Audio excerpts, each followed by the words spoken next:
Olá, sejam mais uma vez bem-vindas e bem-vindos ao nosso canal A Literação.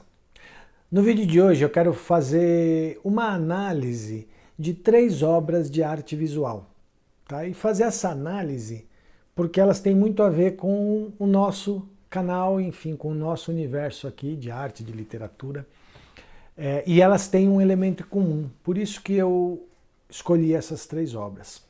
E eu vou apresentar essas 3 obras para vocês em ordem cronológica, tá? A primeira delas é essa, que vocês estão vendo aqui, que se chama Idioma. Ela é uma torre de livros, ela é de um artista da Eslováquia, chamado Matej Kren, que vocês também estão vendo aqui agora a imagem dele. E essa obra, eu tive o privilégio de vê-la, porque ela foi originalmente montada na Bienal Internacional de Arte de São Paulo de 1995. Atualmente ela está em um salão, em um saguão na Biblioteca de Praga, né? E essa obra, ela é uma grande torre de livros, como vocês estão vendo, que tem um buraco grande no meio. E quando você coloca a cabeça dentro desse buraco, você pode colocar a cabeça dentro desse buraco, né? Por conta de um jogo de espelhos, você tem a sensação de infinito, tanto para cima quanto para baixo, como vocês podem ver nessa outra foto aqui. Bom, o que dizer dessa obra? Eu acho que ela diz por ela mesma, né?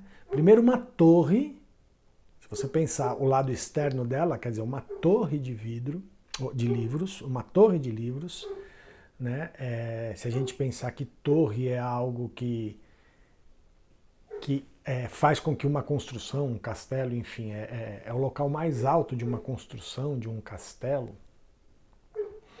que é o lugar onde viviam as pessoas mais importantes do castelo, enfim, aquela coisa toda, mas também um lugar onde muitas vezes as pessoas ficavam apartadas do mundo, né? Então tudo isso tem o símbolo da torre.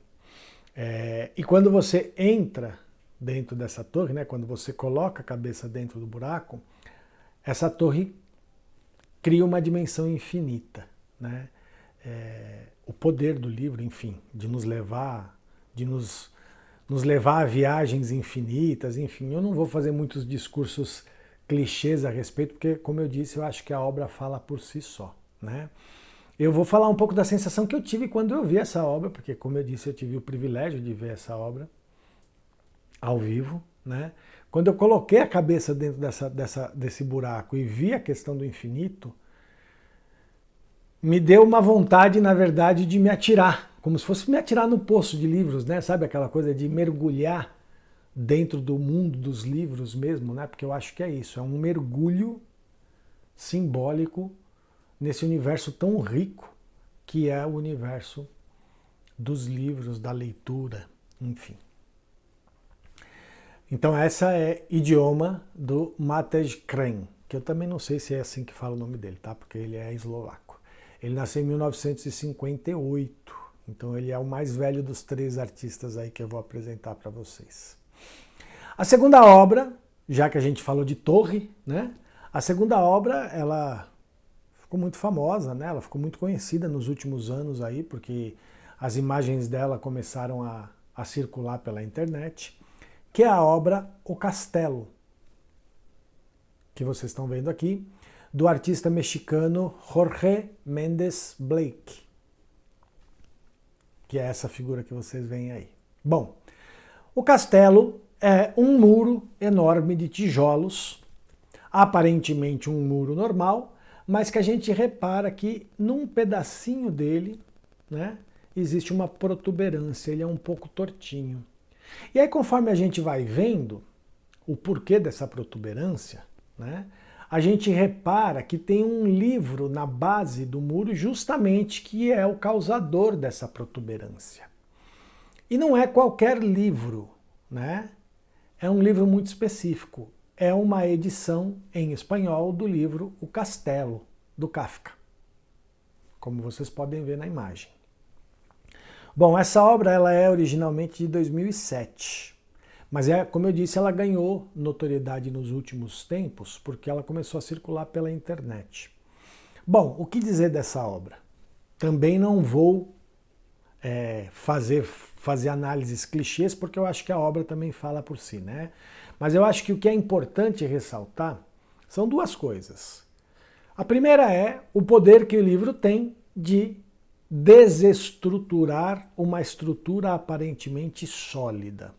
Mas aí vocês podem perguntar, como me perguntaram já, ué, mas qualquer objeto poderia fazer isso. E é verdade.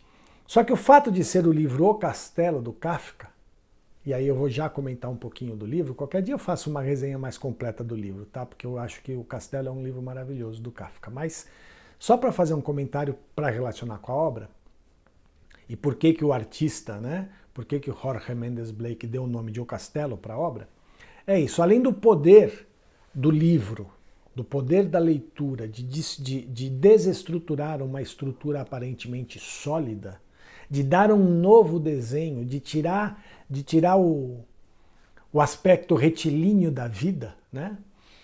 O fato de ser o Castelo, e quem leu O Castelo do Kafka sabe, O Castelo primeiro foi um livro editado póstumamente, né? O Kafka não viu a edição do Castelo em vida, e ele é um livro que ele tem uma característica que eu não vou falar porque senão perde a graça de ler o livro, mas o mais importante, que eu acho que tem a ver com isso, é que no livro O Castelo ressurge o personagem Joseph K., que é o personagem do Processo.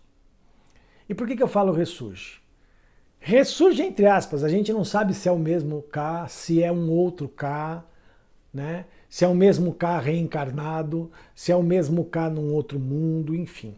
O fato é que o K do Castelo, que é um agrimensor, ele vai para uma vila que tem um castelo e ele passa o livro inteiro tentando entender, desvendar e ao mesmo tempo, ao tentar desvendar, ele vai indo contra uma estrutura opressora que é a estrutura que vem do castelo.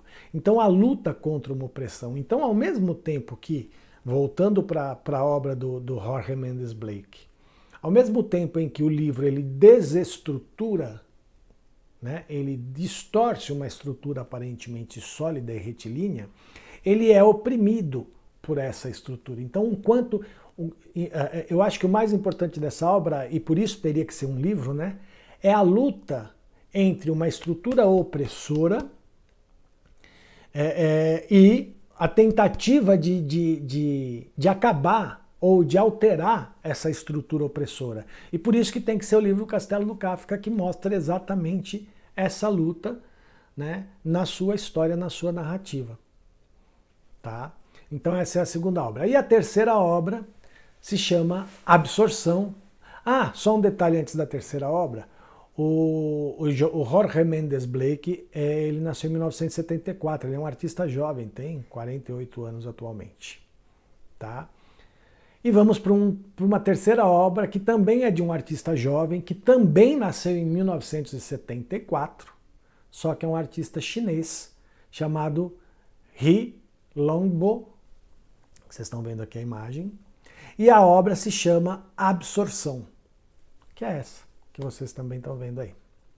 Que é uma escultura de uma pessoa que sai, existe uma espécie de parede de livros, né?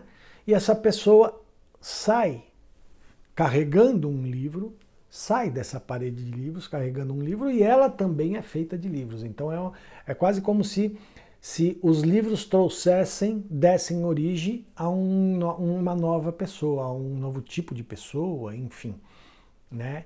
Então, se a gente for ver essa obra, ela tenta remeter também, volto a dizer, não vou fazer frases clichês aqui, mas é que eu acho que a obra fala por si. Mas é isso, essa tentativa de criar uma nova pessoa, um novo tipo de pessoa que saia dos livros. Ao mesmo tempo, eu acho que essa obra é uma exaltação à personagem, né? A ideia da personagem, né? Porque que pessoa que sai dos livros? São os personagens, né? Que pessoa que vive e que vem do mundo dos livros? São os personagens.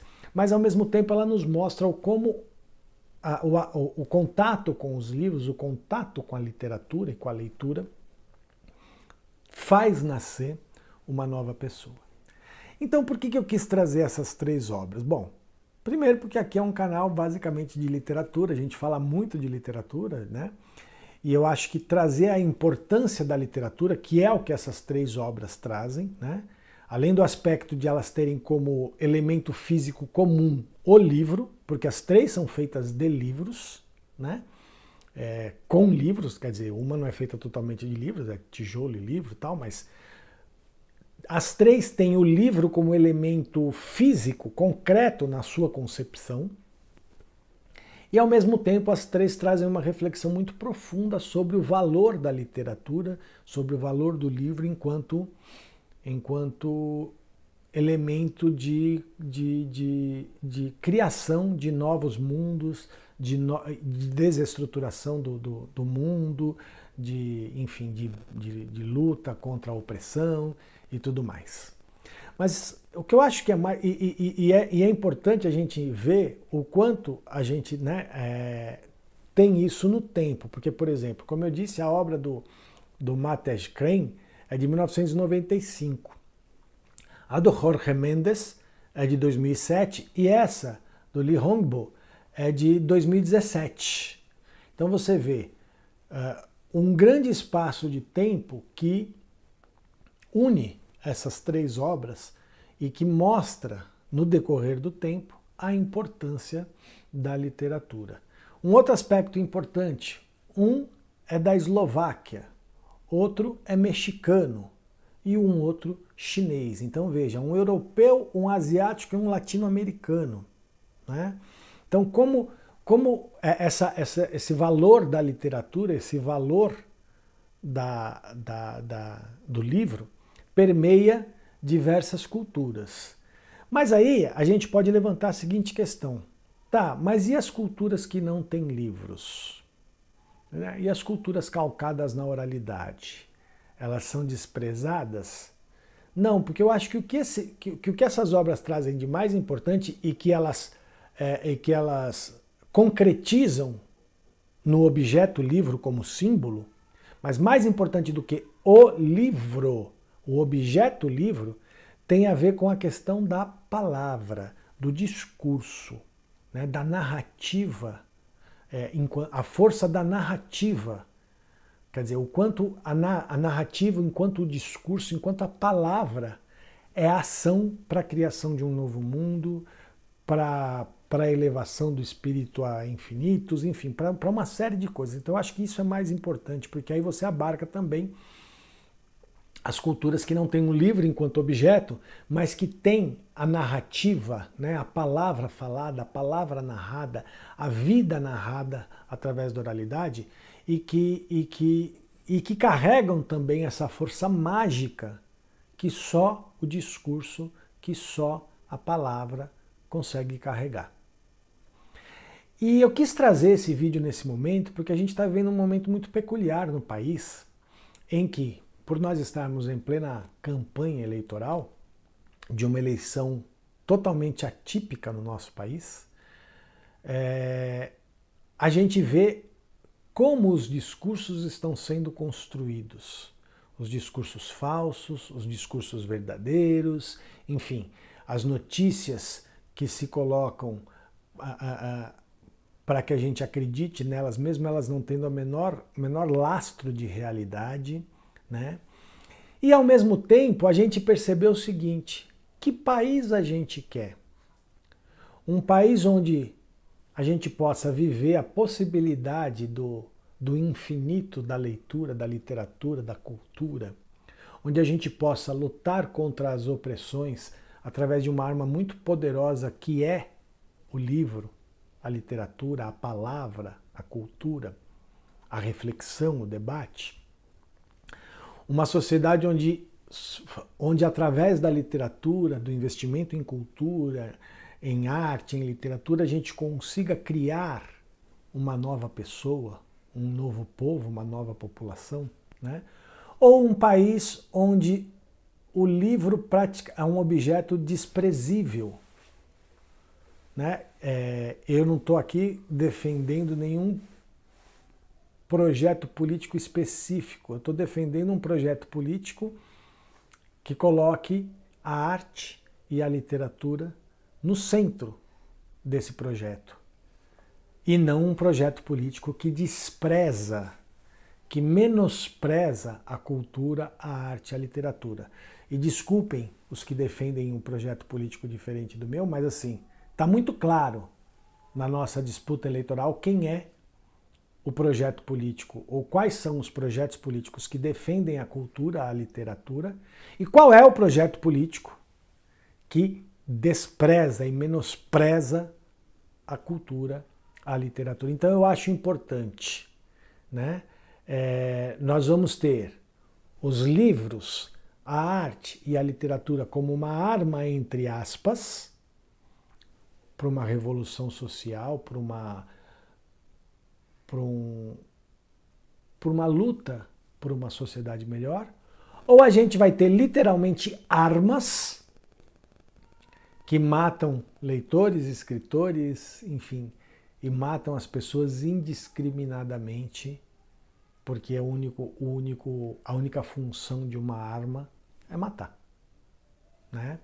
Então eu quis misturar esses dois assuntos através dessas 3 obras de arte, porque eu acho que é importantíssimo a gente refletir sobre a importância da literatura, a importância da palavra, a importância do livro, mas é mais do que o livro, a importância da palavra e da construção de discursos e da reflexão sobre os discursos que estão sendo construídos nesse momento tão emblemático do nosso país e tão conturbado, porque realmente a gente está vivendo, infelizmente, uma grande guerra nesse período eleitoral.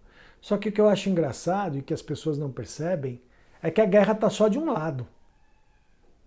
A guerra está só de um lado. Quem está propagando discurso de guerra, discurso de ódio, é um lado só. Então, de novo, como a gente já falou em vários outros vídeos, quando a gente fala da situação política atual brasileira, essa falsa simetria, né? Essa polarização que não existe, porque não existe polarização, não está existindo polarização no país. Porque só um lado está propondo guerra, só um lado está propondo destruição, o outro não, né? Então, eu queria lançar essa reflexão para vocês e quis me apoiar nessas 3 obras de arte, porque elas falam daquilo que é uma das coisas mais caras na minha vida, por exemplo, que é a literatura, a palavra, a arte, a cultura, que para mim é o alicerce de qualquer sociedade. Tá bom? É isso, espero que todas e todos tenham gostado. Mais uma vez eu peço a vocês que curtam o vídeo, comentem, compartilhem, se inscrevam no canal. Se já se inscreveram no canal, convidem pessoas a se inscreverem no canal. É rapidinho, é de graça, aperta aí o botão de inscrever-se para a gente aumentar o nosso número de inscritos. Visitem nosso blog, nossas redes sociais, Facebook, Instagram e Twitter.